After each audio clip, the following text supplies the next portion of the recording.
संपूर्ण शरीराच्या सोनोग्राफीसाठी जिल्ह्यातील सर्वाधिक अत्याधुनिक सोनोग्राफी मशीनद्वारे तपासणी आणि जलद रिपोर्टिंगसाठी Bhise sonography X-ray centre Palus, fetal 3D 4D scan, colour Doppler, digital X-ray, elastography, anomaly scan यासह दर मंगळवारी 2D इकोची सुविधा।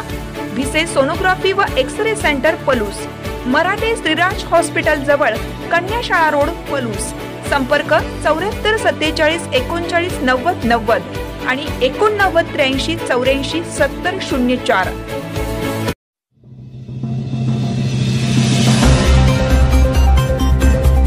कृष्णा नदीपात्रामध्ये पुन्हा मळी मिश्रित पाणी, पाण्याला काळपट रंग, प्रदूषण नियंत्रण मंडळाचे दुर्लक्ष। पलूस तालुक्यातील आमनापूर, बिलवडी, अंकलखोप येथे कृष्णा नदीवरील बंधाऱ्यामध्ये मळी मिश्रित पाणी आल्याने पात्रातील पाण्याला उग्र वास येत आहे। पाण्याचा रंग काळपट झाल्याचे दिसून येत आहे। प्रदूषित पाणी मोठ्या प्रमाणात कृष्णा नदीत मिसळत असताना प्रदूषण नियंत्रण मंडळाने मात्र झोपेचं सोंग घेतलेलं आहे। कृष्णा नदीमध्ये यापूर्वीही काही साखर कारखान्यांकडून वारंवार मळी मिश्रित पाणी सोडण्यात आल्याच्या घटना घडल्या आहेत।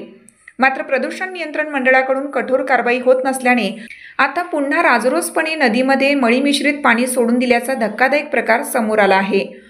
कोणत्या कारखान्यातील दूषित पाणी नदीत सोडले याचा शोध घेऊन कारवाई करण्याची गरज आहे। या मळी मिश्रित पाण्यामुळे नदीतील पाण्याला प्रचंड दुर्गंधी येत आहे।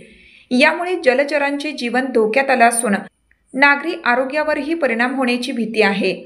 उन्हाळ्यातही नदीपात्रात मळी मिश्रित पाणी सोडण्यात आल्याने मोठ्या प्रमाणात मासे मृत्युमुखी पडले होते।